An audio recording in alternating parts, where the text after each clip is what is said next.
Greetings, parish orphans and retrogrades. Happy Saturday. Today I come to you with the show with a friend entitled Why We Are Not ProLife. Why I, for one, have had it with pro-life, and why I've come to you and talked to you about this a little bit before. This will be more definitive. Why I am anti-abortion. I'm also anti-euthanasia as a separate matter, but these should not be linked. Today, joining me is my good friend, Joe Boca, who recently spoke at 40 Days for Life and had a funny interaction there. What's up, Joe?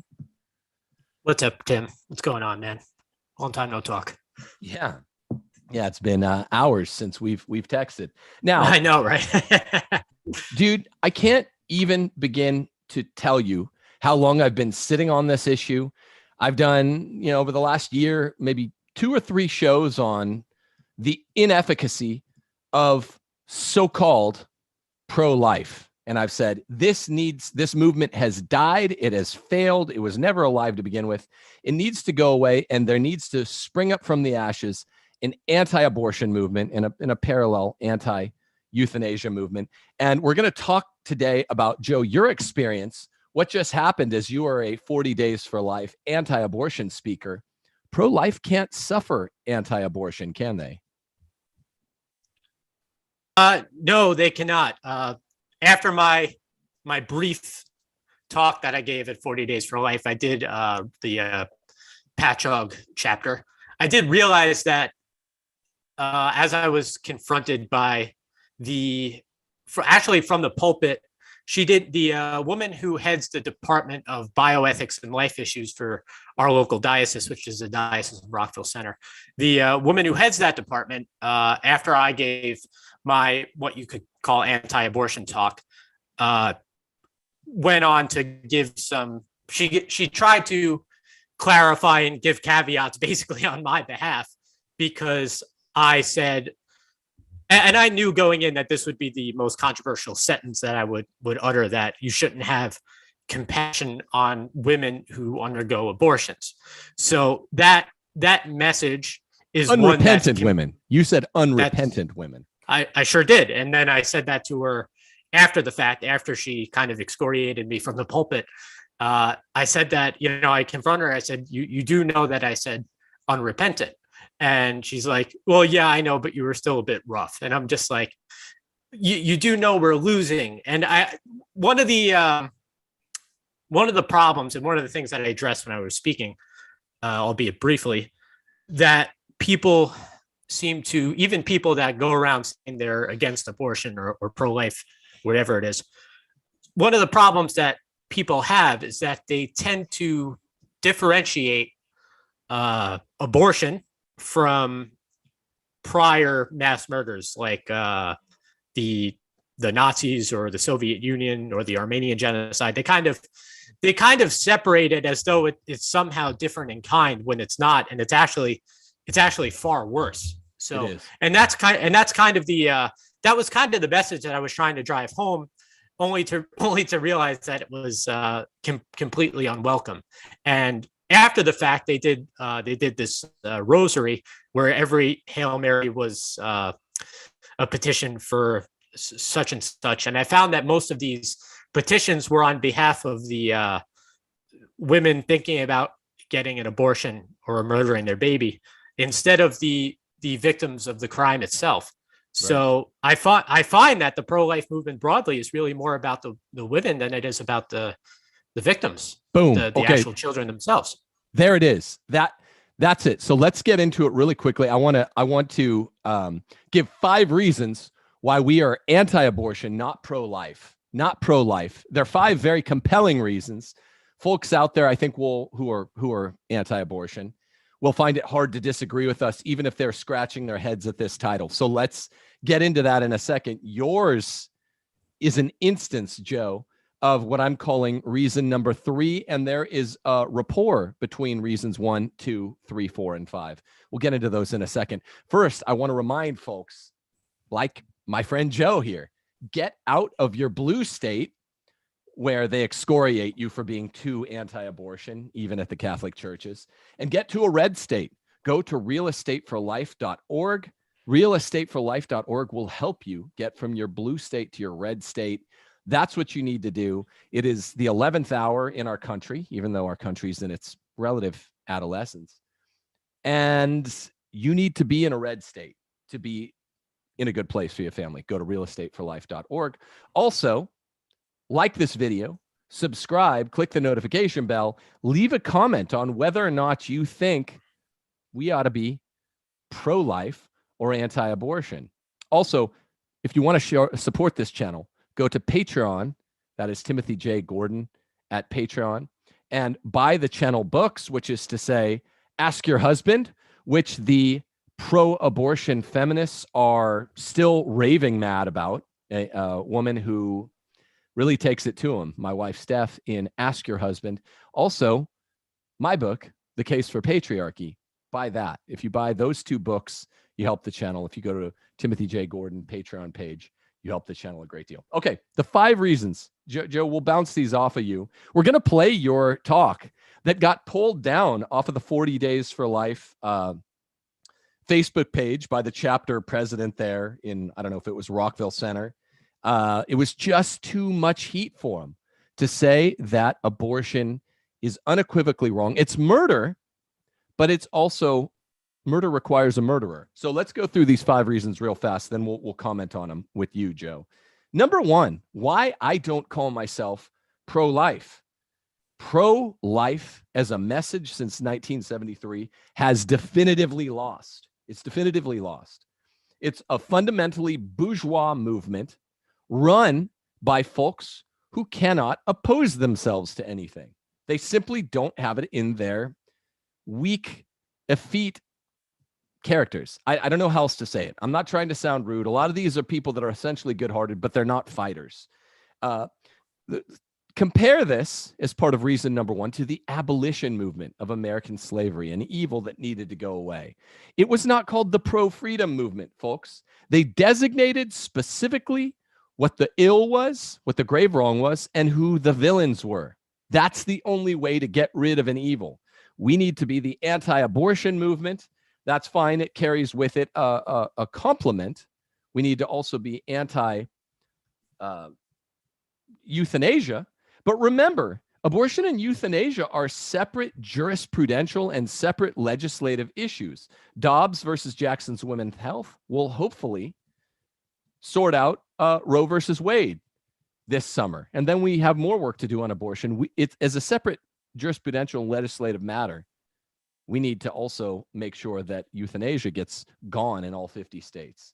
But remember, there's an anti-slavery movement, an anti-segregation movement. These were not pro-freedom movements, right? They specified what they were against. And the reason that pro-life refuses to do this and gets mad when its sons like Joe Boca or Tim Gordon say, let's specify what the ill is and who the villains are, they get threatened. They're like, no, we're a bourgeois, tepid movement. We're a pro-women movement. This brings me to reason number 2, that I'm not pro-life. I am anti-abortion. You can't do a deal with the devil. And pro-life, as anyone knows who's been to the West Coast or the East Coast marches, is fundamentally aligned with so-called pro-life feminists. They run the movement. Look at its leaders. I'm not going to get into names. I've crossed swords with some of them. Look at its leaders. That you can't do a deal with the devil. There's no such thing as an anti-Holocaust pro-Nazi movement. Abortion is the sacred, species of the feminists. It is the Eucharist of the feminists. It was given to America by the feminists. It is the prize calf of the feminists. You cannot have an alliance with feminism or feminists in the anti-abortion movement. And folks like Joe Boca, folks like myself, we will not have it. If you go to the San Francisco West Coast March or the Washington, D.C.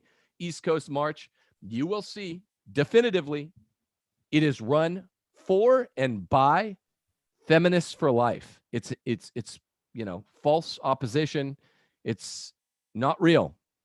It refuses, therefore, to designate. This is reason number 3, because it's run by, the folks who gave us this murder abortion, which is to say the feminists. Number 3, pro-life will refuse to say who the murderers are. Now, I once spoke with a very, very, very, very well-known pro-abortion, anti-abortion feminist who said, I'm sick. I'm so sick of politicians saying they're anti-abortion, but saying that there should be exceptions for rape and incest. I said, I agree with you, Ms. Blank, but I'm also sick of a similar inconsistency. Pro-lifers saying that abortion is murder, which it is, but it's a murder without a murderer. A murderer requires a murderer. And who are those murderers? They're the parents legislatively guaranteed. It's always the mother. Sometimes it's the mother and the father of the slaughtered child, right? So it's always the mother. Sometimes it's the father. Sometimes it's not. Sometimes the father wants to keep the mother from slaughtering the child, and he's not allowed to. I once spent all night on the phone, Steph was in the room, with an ex-gangbanger, with one of my professorial colleagues, who had said, Tim, you're really good at talking people down. Will you help this gangbanger, male gangbanger, talk his girlfriend down from getting an abortion? We successfully did it. Praise God. I think that was in 2014. And it was amazing, but he had to beg and plead with her not to kill his child. So it's always the mother, sometimes the father. This does not suffice for the pro-life feminists. They can't admit that this murder, like all other murders, requires a murderer. Okay? You can't do a deal with the devil. So there's a connection between reason 2 and reason 3. Reason 4 is, according to numbers 1, 2, and 3, therefore, pro-life will cancel those like my friend Joe Boca, who designate who the murderers are, who the unrepentant murderers are especially. They won't settle for that. We're going to play you his excellent speech at 40 Days for Life and why it got pulled off the 40 Days for Life chapter Facebook. Reason number 5, pro-life leadership, which is mainly run by pro-life feminists, truckles in all the ways according to each of these premises, like the above. Plus, think about it. They truckled in 2021. They truckled to COVID. They canceled the pro-life march. Plus, even if you go to any of these pro-life marches, they're sickly sweet. They stink of all the stinky stenches that we're talking about here. They have to be positive all the time. Why can't we just be negative? This is vile. This is worse than the Holocaust. This is worse than slavery. No one ever tries to be positive about Holocaust and slavery. They just say these are horrible, vile evils. Yes. Well, abortion is way, way worse, and our country cannot long keep its favor in the eyes of God for doing so. And the pro-life feminists who run the pro-life movement are weak sauce. They truckle at every turn. They don't like the specific anger against the murderers who transact abortions. Remember, it's always the abortive mother. In a kind of secondary way is that the abortion doctors aren't going around from home to home and aborting babies without the mother hiring them. They are the hitmen, like Pope Francis said. They are the hitmen. The mothers are the ones that contracted the hit, and sometimes the fathers, but not always.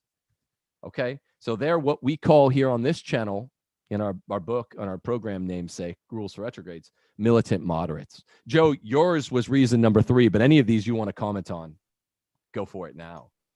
Yeah, I wouldn't mind. First, you said that the March for Life truckled to COVID. Quite true. I wanted to remind people too that I think at the latest March for Life, the main gala, you needed to be vaccinated to even enter it. Reminded me a lot of Edgar Allan Poe's story, The Mask of the Red Death. But yeah, so yeah, one of the main things that I want to kind of expound on was your point about the abolitionists and John Brown and how they were an anti-slavery movement, not a pro-freedom movement. So the rhetoric and the tact and the philosophy of anti-abortion that I've at least developed, expounded on it in my talk a little bit, and just developed mentally, had a lot to do with my studying during undergrad of actually the Black Power movement and Stokely Carmichael and Malcolm X. So the reason that is I was kind of explaining it to you when we weren't live, the difference between stating something in the positive pro-life versus stating something in the negative anti-abortion. So if you're saying pro-life, and going to Washington D.C. and I always ask people, it's like, well, you're against abortion. Yeah, I went to the March for Life. Yeah, so there's a mass murder of over 60 million people, and what have you done for years? You walked. Right. I mean, like right. That's right. Like it's unfathomable. So I'll read you a quote from Malcolm X that I was just looking at.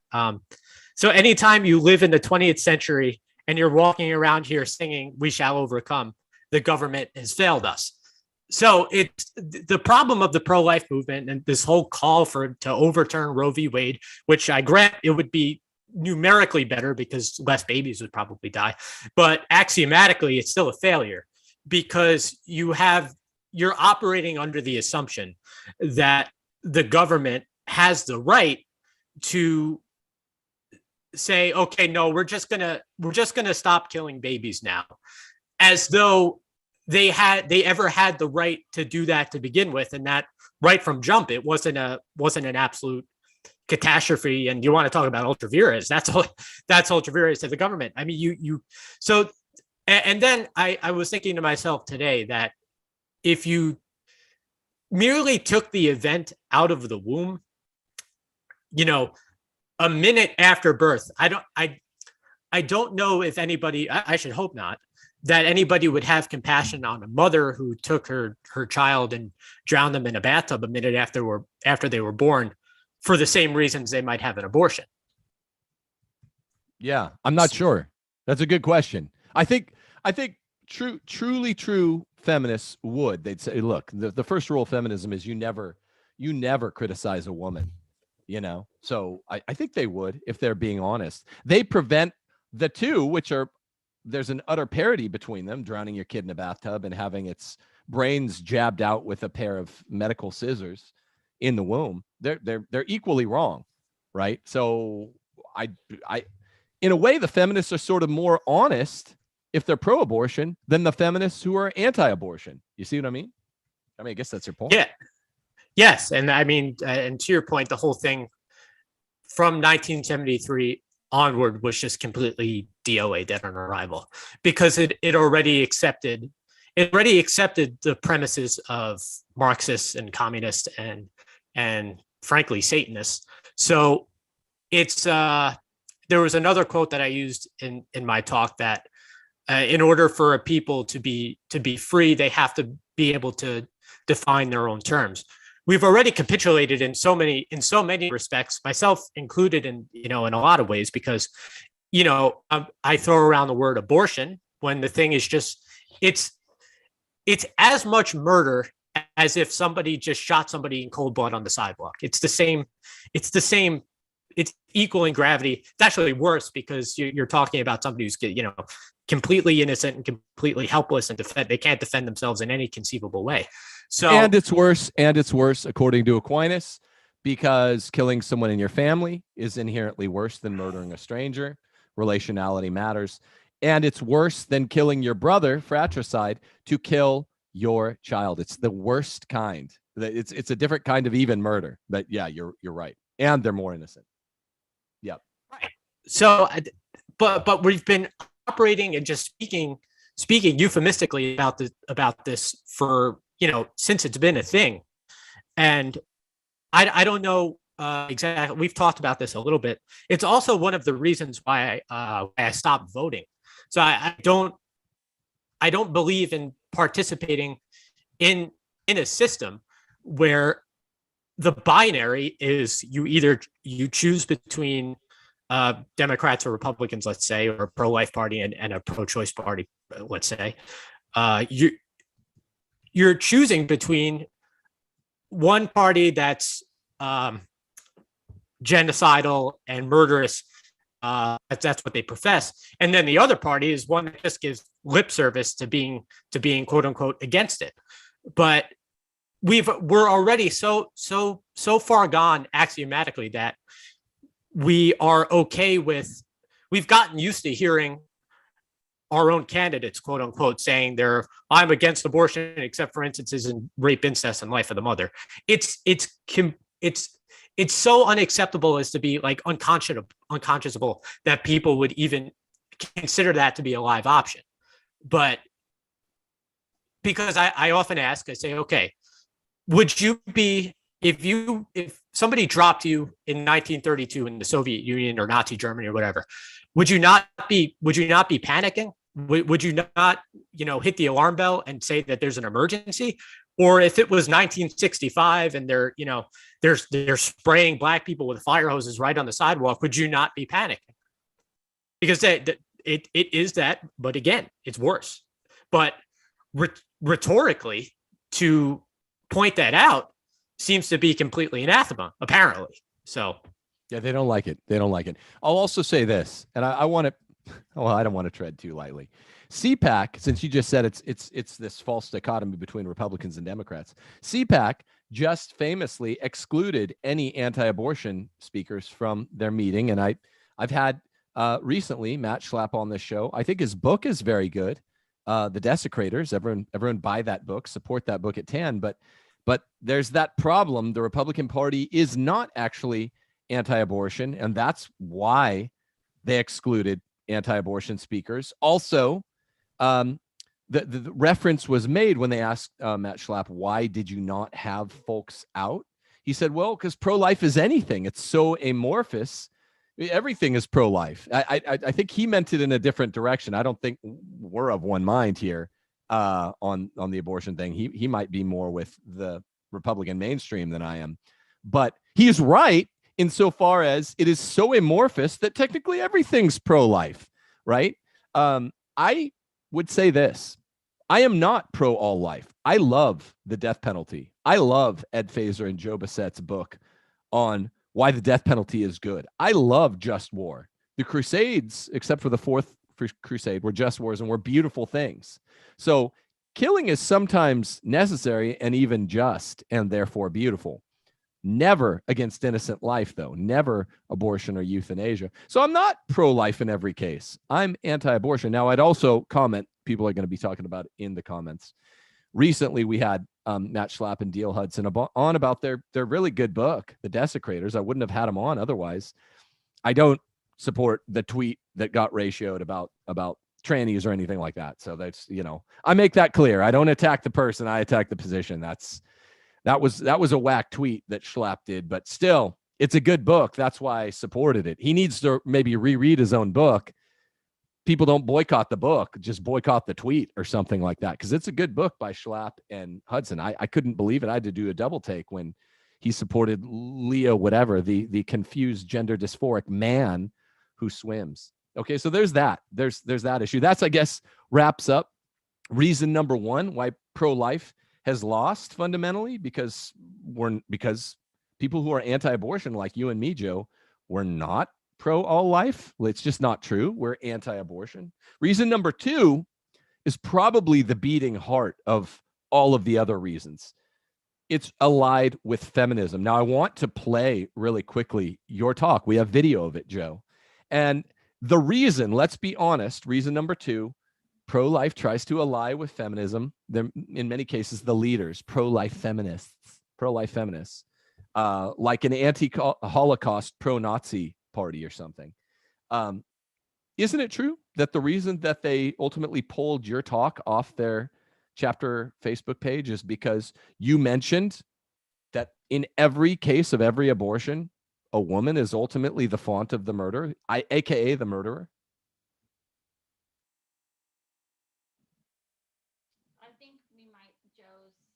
Joe's having a. So that was the having a technical. Can you hear? Yeah, you're coming in and out. But yeah. Am I audible? Yeah, let's play the video and we'll try to sort it out as we play Joe's video. This is from last week, 40 Days for Life. Joe Boca gave this talk and they took it down. It's an excellent talk, perfectly executed. It's a 3-minute talk. We'll play that for you guys and we'll talk about it afterwards. It's the video quality's poor, but the audio should be good. All right, let's see if we can hear. Yeah, let us know if you can't hear. Yeah, I could hear you guys. You know what? I might.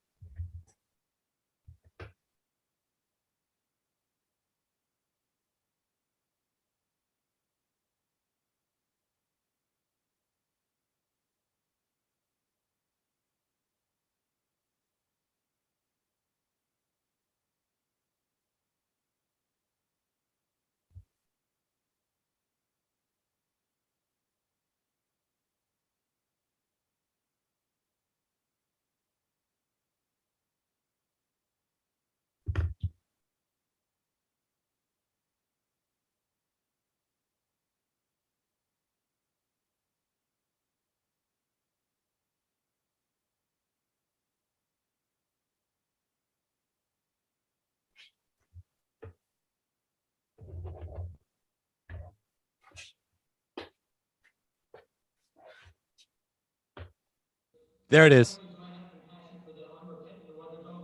There it is. There it is. There have been better than 60 million abortions since the pandemic.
As unlikely as it is if it should come to pass.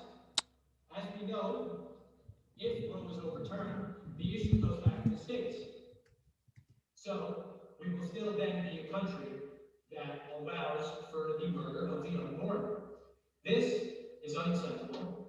And to quote, Stokely Carmichael again, that does not begin to solve the problem. And you folks in power that present that, you stand condemned. So we're here in a Catholic Church. Are we going to continue to smile and march and hold up signs and smile our way in Washington, D.C.? Or are we going to speak as our Lord himself spoke? The last quote I will leave you with is from the Gospel of Matthew. But he that shall scandalize one of these little ones that believe in me, it were better for him that a millstone should be hanged about his neck, and that he should be drowned in the depths of the sea. So I plead with you, do not be ashamed of our Lord's words in the gospel. Do not argue on the terms of murderous tyrants. Do not negotiate with terrorists. Do not show false mercy and compassion. However, do defend the latest and most innocent victims of mass murder here in our society. Thank you very much. Okay, can we replay that? Some people are saying they could hear it, some are saying they couldn't. I don't get it. Let's replay that not on mute. I muted the mic. Sorry, folks. Let's hear the first part because I want you guys at least to hear what got Joe's video removed from the 40 Days for Life page. I fixed my internet issues too. We should be good going forward. Okay. I think, yeah. Okay. You want to hit play? Good evening. Here So I was asked to speak on what the pro-life movement could do better. So I'll begin. I have no compassion in me for a society that will crush people and then penalize them for not being able to stand up their weight. This is a quote from Malcolm X. So in it, he refers to the plight of Black men and women during the 1960s. But his words are prescient for us in the pro-life movement, as I like to say, the anti-abortion movement, as we are defending a class of people who often quite literally crushed. Except this crushing is hidden from us. The murders occur in doctors' offices. They are performed by men and women in lab coats. And instead of using weapons or fire hoses, they use medical equipment and chemicals. And no, ladies and gentlemen, I do not have compassion for the murderers that perform these procedures, nor frankly do I have compassion for the unrepentant who undergo them. So, there have been better than 60 million abortions since the or murders. I prefer murder to abortion. Since the passage of Roe v. Wade in 1973. To give you all a historical comparison, between 10 and 20 million individuals were murdered under the Bolshevik regime in the Soviet Union. So yes, our country, which occasionally styles itself the freest in the world, is responsible for a mass murder that would make even the likes of Stalin blush. So what then can we do better? The other great leader of the struggle for civil rights was one Stokely Carmichael. And he gives us a quote which we ought to consider. It is the need of a free people to define their own terms. We must ask ourselves, are we operating under the terms of the enemy? By saying abortion instead of murder? Or under the terms of Christ, who knew you before you were formed in the womb, as it says in Scripture? Can we consider ourselves a free people, or will history look at us as a tyrannical and brutal sort that slaughters the most innocent and helpless members of its society? If you believe, as you must if you're here, that life begins at conception, then the answer is obvious. Are we going to plead with a system that considers us extremists to overturn Roe v. Wade and be satisfied with the outcome, as unlikely as it is, if it should come to pass? As we know, if Roe was overturned, the issue goes back to the states. So we will still then be a country that allows for the murder of the unborn. This is unacceptable. And to quote, Stokely Carmichael again, that does not begin to solve the problem. And you folks in power that present that, you stand condemned. So we're here in a Catholic church. Are we going to continue to smile and march and hold up signs and smile our way in Washington, D.C.? Or are we going to speak as our Lord himself spoke? The last quote I will leave you with is from the Gospel of Matthew. But he that shall scandalize one of these little ones that believe in me, it were better for him that a millstone should be hanged about his neck, and that he should be drowned in the depths of the sea. So I plead with you, do not be ashamed of our words in the gospel. Do not argue on the terms of murderous tyrants. Do not negotiate with terrorists. Do not show false mercy and compassion. However, do defend the latest and most innocent victims of mass murder here in our society. Thank you very much. All right, that's a well done speech. Sorry, so that was 6 minutes of time because we played it one entire time, and some people were saying they couldn't hear it. I thought it was fit because it's such a short speech to just play it entirely the second time again. Joe, congratulations on a good speech. Now, thank you. What were you told about the reason they took it down? This is basically reason number 4, following upon the alliance with feminism and the fact that then, accordingly, pro-life will say murderer, but no murderer. If you do say murderer, the pro-life movement will cancel folks like you or your talks or me or my talks. And that's a reason unto itself to say, let's remake the movement and make it an anti-abortion. What did they tell you about why they pulled this down, or what was the confrontation? Well, I could just tell you that from the day I gave the talk, the problem that was stated with my talk by the gal who works with the diocese, it was otherwise pretty well received by those in attendance, but people in charge being who they are. She had a problem mostly, again, with naming the murderer in this case. Yep. That being the woman who puts a hit on her child. So that was the main reason why the entire thing had to be pulled. So it wasn't, I was told it wasn't loving enough, that, and things of this sort. And I just told her, quite simply, I told her that we're losing. And she obviously had no answer for me because it's self-evidently true, numerically. Lost. We have lost. Abortion is most metrics, by most polls. It is more popular now than in 1973 by most polls. There are different metrics for this, but by most of them, more Americans support abortion now.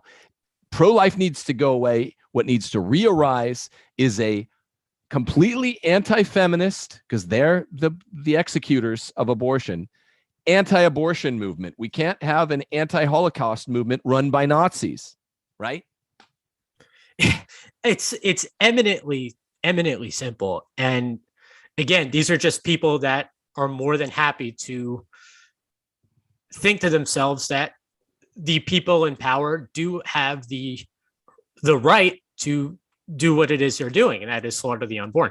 It's reminiscent of a lot of the COVID nonsense. I don't want to get you flagged, but what I see is I see this now, especially in New York, folks that are excited about certain mask mandates being lifted, vaccine mandates being lifted of this sort, and people are thrilled to have their quote unquote freedom back, as though the elites had the right to take it away to begin with. So you see that they're thrilled that all of a sudden they could walk into a restaurant, but for 2 years being locked down, we were locked down, told you can't do this, told you can't do that. They are happy to forget about that and just say, oh, well, it was what it was, and just proceed as though everything's normal again. But I hate to tell everybody, in a post-abortion and post-baby murder world, not quite simply nothing can be normal. And I mean this quotation from Malcolm X rhetorically, but you have people at the March for Life, and he says they're too busy singing, when rhetorically they should be swinging. Like you have to say what this is, have to say who's doing what and who's responsible. Yeah, exactly. And the leadership. So these are the 4 reasons that pro-life has failed. Abortion being more popular now than in 1973 in America. There are 4 obvious reasons. They all stem from the fact that, again, number 1, we refuse to call it anti-abortion. We refuse to designate. Number 2, because the movement is run by feminists. They've done a deal with the devil. The feminists are all the quote unquote heroes of the movement. Number 3, therefore, the feminists won't say who the murderers are. The mothers. Even Pope Francis is right on this issue. The mothers are the murderers, and they hire a hitman, a secondary. I've argued with high prominent pro-life leaders on this one. Number 4, when one lights out on one's own, like Joe Boca did last weekend, and says the truth, 40 Days for Life and the pro-life leadership, which is feminist, will cancel him. They will pull their video down. They can't pull my video down. So those are 4 reasons that I am anti-abortion, not pro-life. But the 5th reason is itself, the leadership is weak. The leadership truckles. Why does it truckle? We've just explained why. And without naming names, I can just say we need a new movement with new leadership. A woman, I was looking for this Homer Simpson quote when Homer calls a guy that he'd paid back a loan to, and he's like, hey, remember last month when I paid back that loan? Now I need you to do a favor for me, Homer says. And it's a joke because paying back a loan is not a favor that Homer pays his friend. At law, this is called pre-existent duty doctrine. You don't get to claim that it was a boon you did for someone if you did your duty. You owed that duty. A mother who carries her pregnancy to full term and refuses to become a murderer by aborting her baby is not a hero. Okay, my brother made this point on the Resistance podcast last year after the pro-life march was canceled by its trucklesome leadership. You're not a hero. Sorry for having a baby. We could say, good job, you did your duty. You didn't become a murderer. My favorite person in the whole planet, my best friend, my wife, Steph, sitting right next to me. Her mother did the right thing, and Steph comes from a teenage mother, an unwed teenage mother. Steph, beautiful though she is a bastard. My favorite bastard in all of Christendom. But so, no, I'm appreciative that the wrong thing wasn't done here, but we can't say that a mother that carries a pregnancy to full term is a hero. We shouldn't make these the shining exemplars of the anti-abortion movement. It's not. They just did the right thing in that instance when the conditions for the possibility of evil have been heightened by a precedent evil, usually premarital sex. Always premarital sex. What am I saying? Always premarital sex, 99 times out of 100, willful premarital sex, probably 99.9 times out of 100. So to make these people heroes, this is like saying Homer Simpson is a hero for paying back a loan that he promised to pay back. He's not a hero. He just didn't become a thief by not paying it back.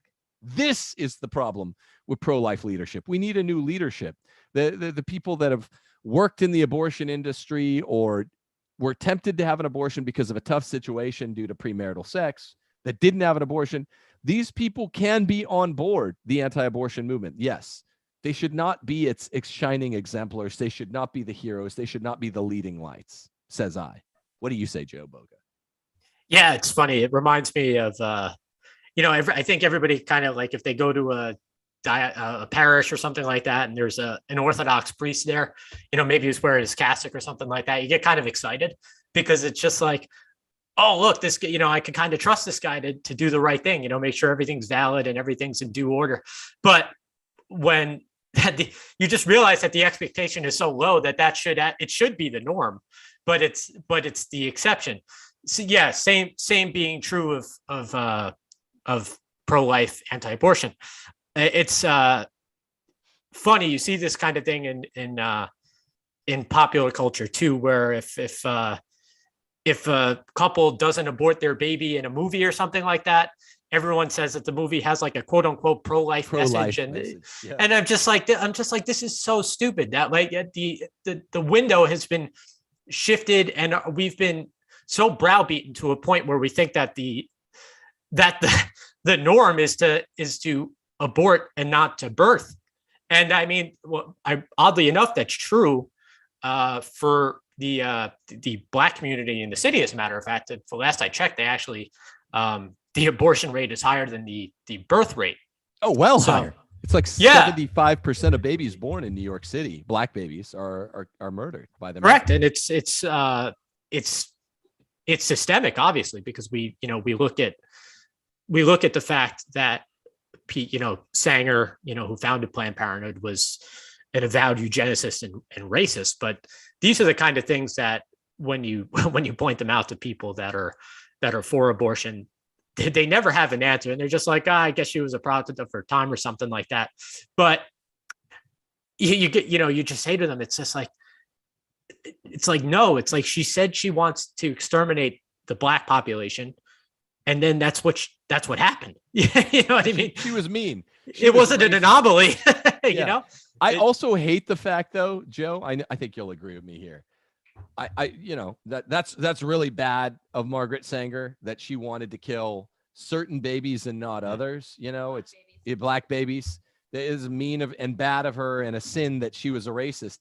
But I also hate that we have to make this appeal about Margaret Sanger wanting to kill Black babies and not white babies in order to extend a hand to the, tepid moderates and say, well, you already know, moderates, that Margaret Sanger popularized abortion exponentially in America, and you don't give a shit about that, but we're going to get you hopped up by saying she was also a racist. So like, well, being a racist isn't as bad as being a mass murderer.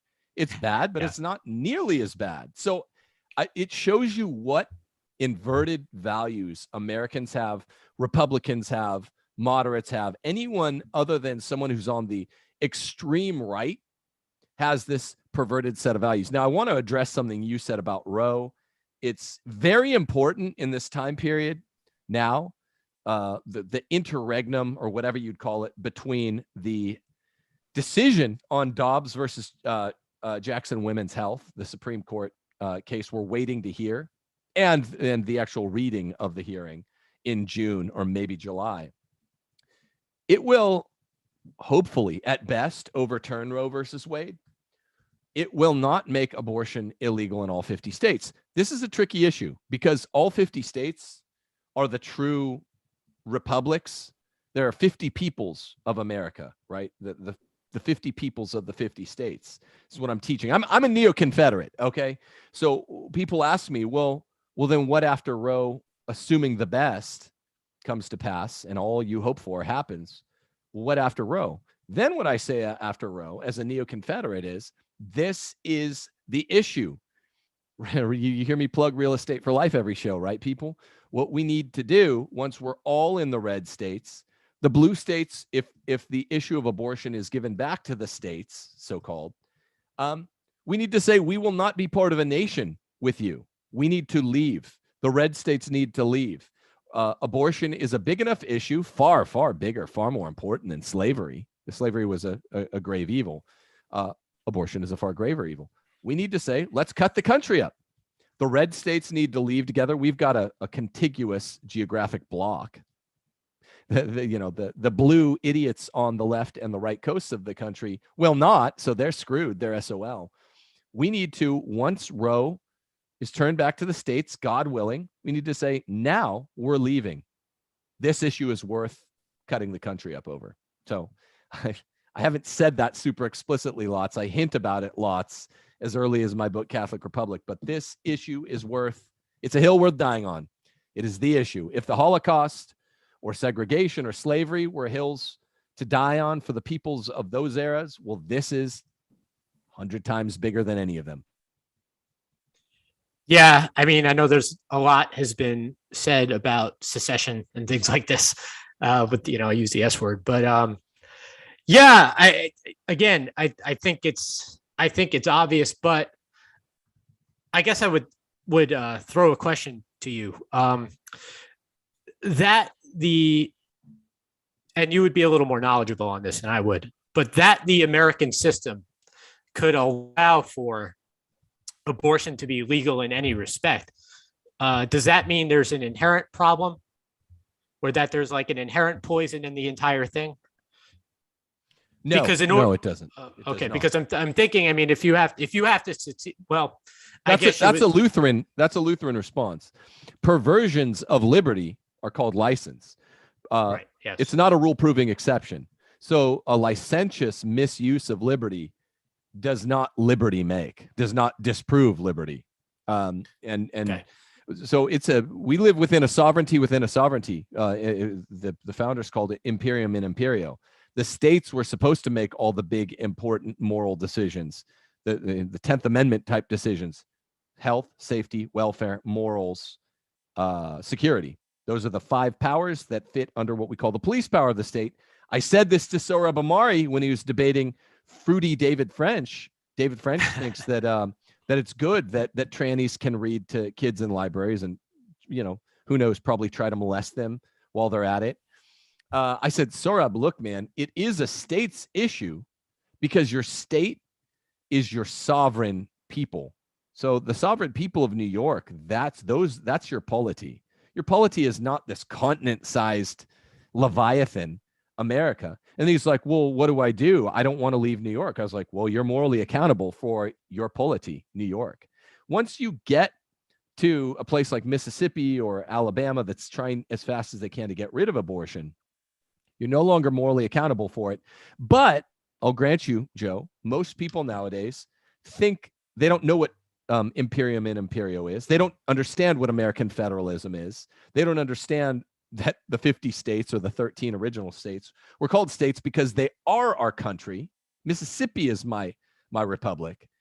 So because there's such a widespread misconception about this, I would just say, yeah, we just need to group off and have at least nullification, if not secession, with the red states who get rid of abortion post June or July 2022, assuming the best, that the holding in Dobbs versus Jackson Women's Health will not be a knife in the back by any of Trump's 3 crappy Supreme Court picks, who all 3 of whom I suspect might knife us in the back. The only ones I trust that are rock solid, rock ribbed, originalist conservatives are Silent Sam Alito and Clarence Thomas, one of my favorite men in America's Catholic Clarence Thomas and Catholic Sam Alito. So we'll see what happens, but assuming the best, yeah, we need to break off from the 20 to 25 states who are blue, who will be pro-abortion. That's how you solve the issue. But no, it does not prove a systemic problem. Imperium in Imperio, states' rights is never a problem. It is subsidiarity. The Catholic Church demands it. Pope Pius XI wrote, it is inherently a grave moral evil to have a center like Washington, D.C., a nerve center, making decisions on important police power type decisions like tranny reading hour or abortion, when that should be made at the locality, the state capitals. We are Catholic. We believe in subsidiarity. Sure. To the point about Roe, I think it's very unlikely that he gets overturned. So I unlikely to the point where I'd almost bet that it's not going to happen. But yeah, that's interesting what you said about subsidiarity and everything, and I more or less agree.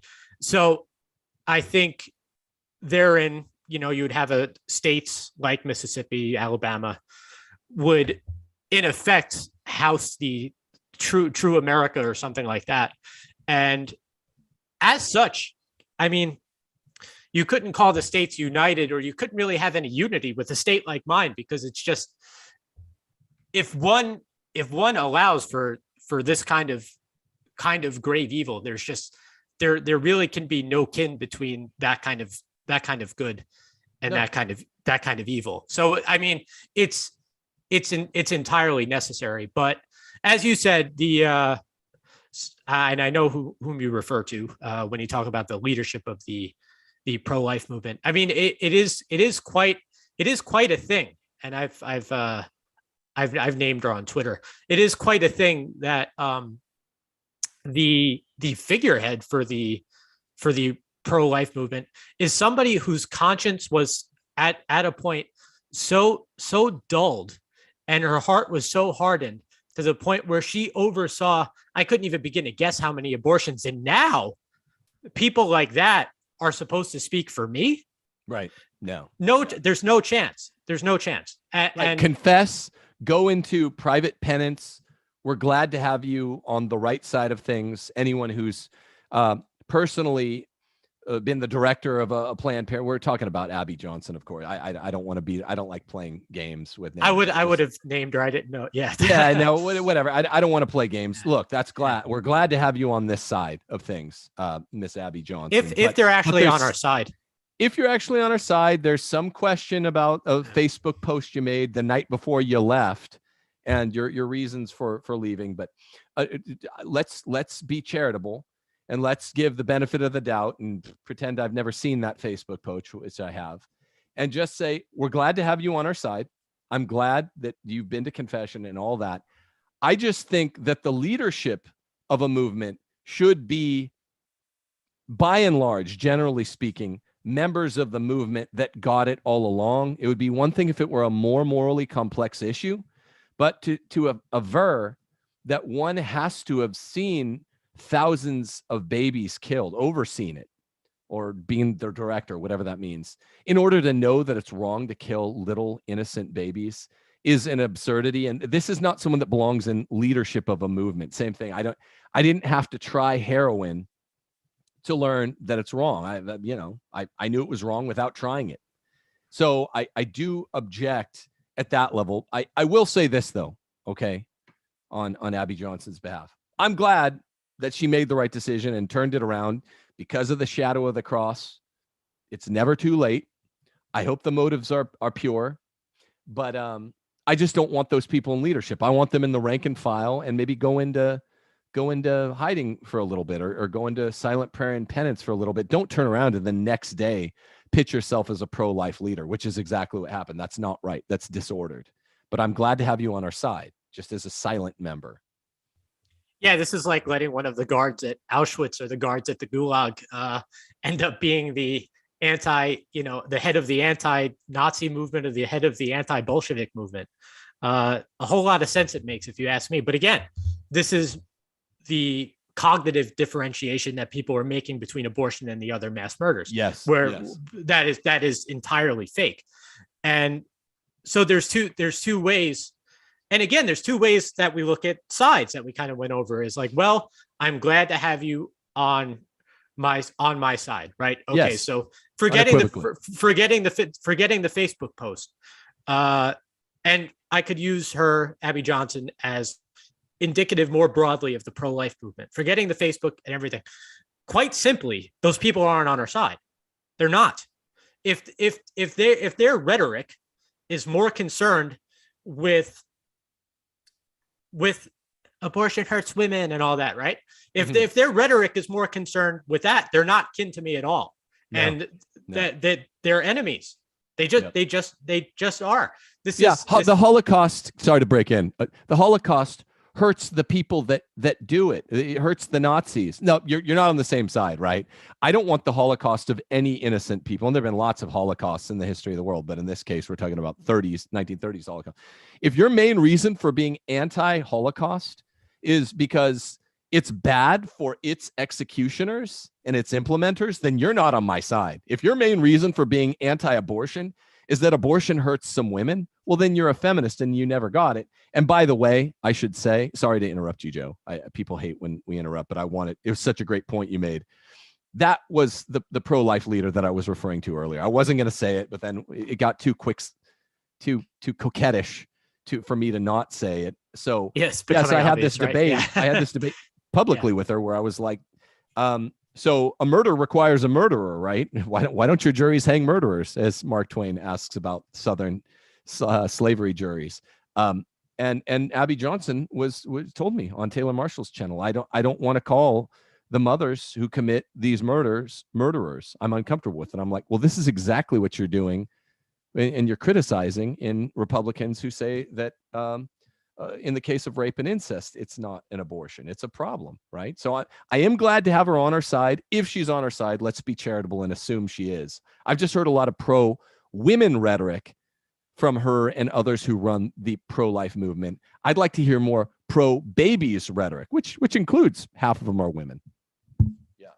I think a lot of women are also just sick of the pro-women rhetoric at these pro-life marches. If we're really there for the unborn and the innocents being slaughtered, I really don't want to hear about the women. I want to hear more about the babies, and I think that really is what's going on, and where we're losing the culture battle, because we're directing everybody's attention where it doesn't need to be. We need to focus on the babies. The babies are the victims. The babies are innocent in all of this. And if we keep trying to hitch our wagons to the racism issue with Margaret Sanger, or the feminism issue with the women, this is why conservatives are always such big losers, because we're always trying to hitch our ideas to make them more palatable to leftist causes, instead of just saying we are against killing babies. This is what we're against. Yeah.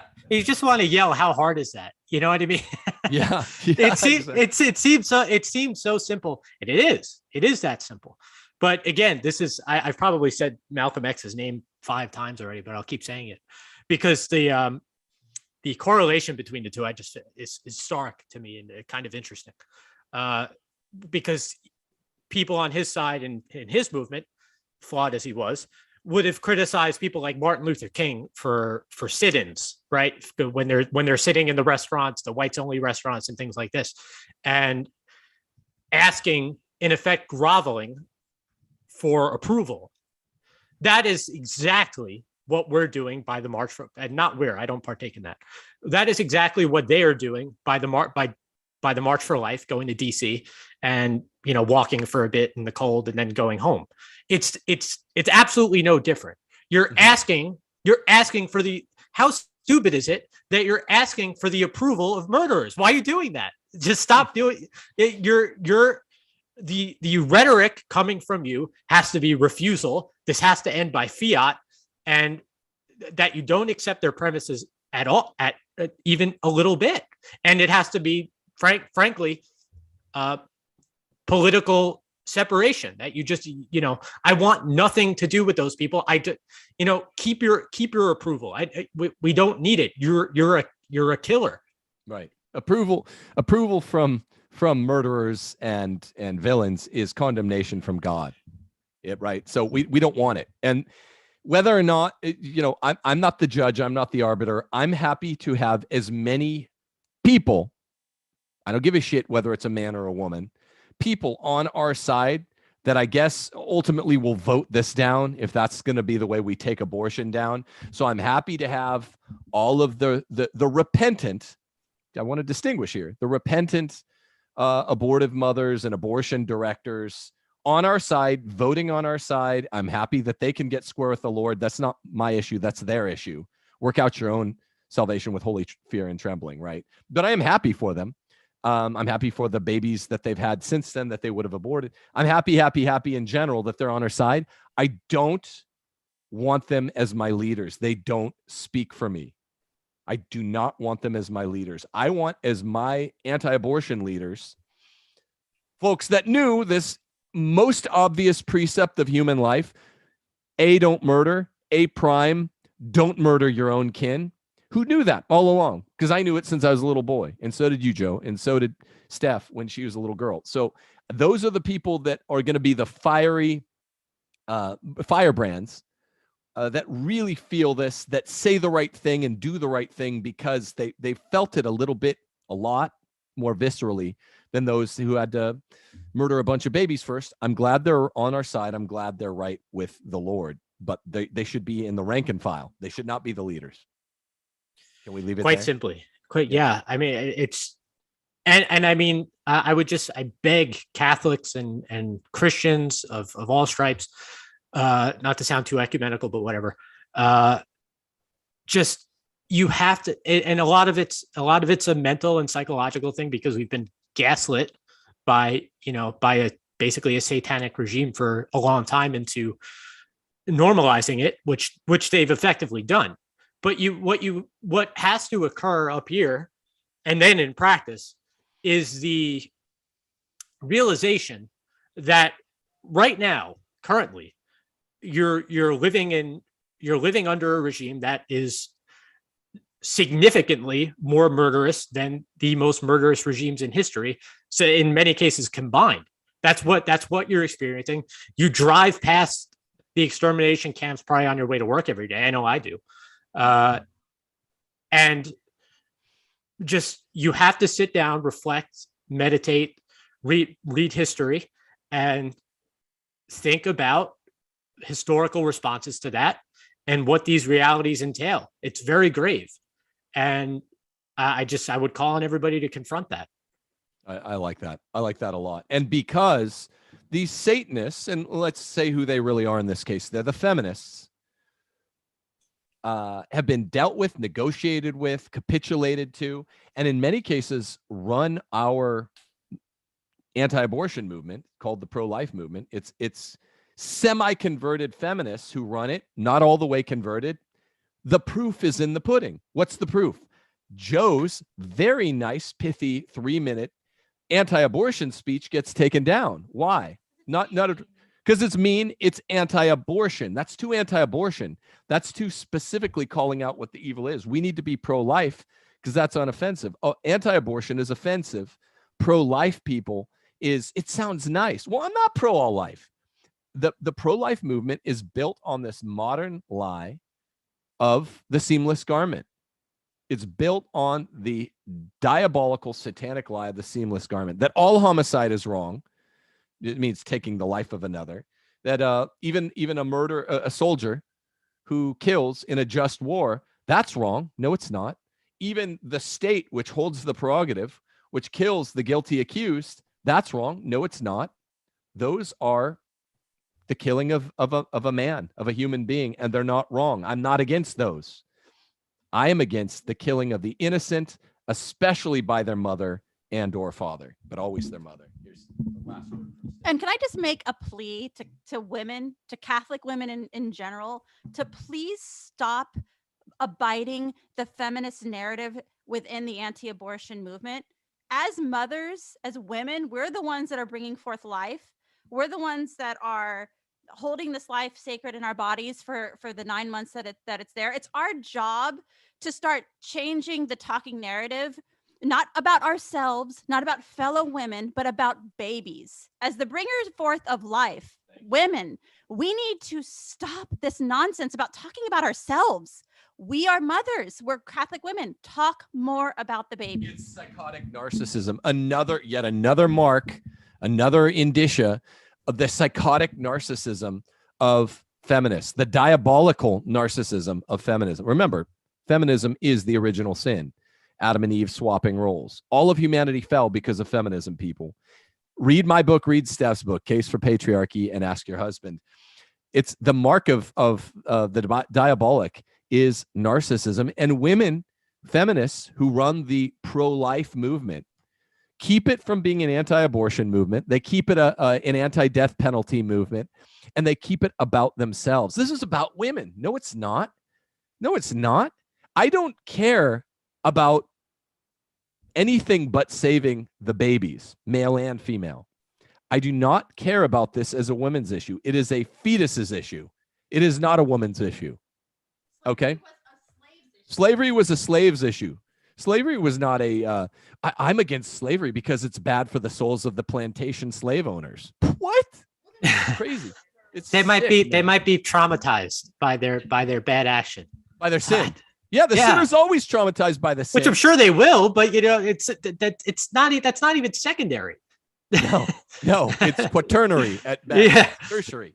No, I don't let them work out their own holy fear and trembling. They're not innocent. The babies are. No one is there to speak for them. Even the pro-life movement. Burn it, salt it, rebuild an anti-abortion movement. Yes, we can build an anti-euthanasia movement, but that's not nearly as pressing a matter as abortion. This is 1859 with regard to slavery, if I'm to draw an analogy. We need to burn down the pro-life movement, metaphorically. We need to, from its ashes, bring forth a hard, anti-feminist, anti-abortion movement. And Joe, your speech was excellent. Sorry for the technical difficulties, people. The show's already gone long. Thanks for joining me, Mr. Joe Boca. You're a good man. And thank you for your talk. Thanks for having me, Tim. I appreciate having the opportunity to talk about this issue in this particular way, as I do think it's very important. Yeah, good. Well, I wanted people to hear it. Now I guess people out there, parish orphans and retrogrades, you heard the end of Joe's talk first because they're saying it was muted. And then you heard the beginning part second, but you heard the part where, Joe was saying, no, I don't have my mind in the foremost place on the unrepentant mothers and doctors who are the murderers. My mind is on the babies. That's exactly what the point of today's show is. That's exactly what the point of remaking the pro-life movement into a truly anti-abortion movement is all about. God bless you guys. Let's end abortion this summer.